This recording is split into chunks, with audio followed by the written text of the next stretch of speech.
ఎన్నో అనుభవాలను పొందాం. ఇప్పుడు 2026 సంవత్సరం మన ముందుకు వచ్చింది.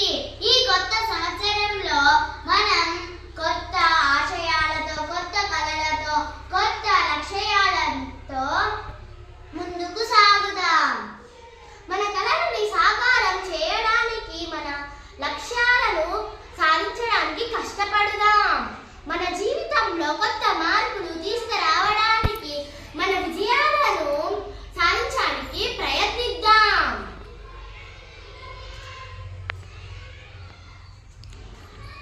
2026 సంవత్సరానికి స్వాగతం. కొత్త లక్ష్యాలతో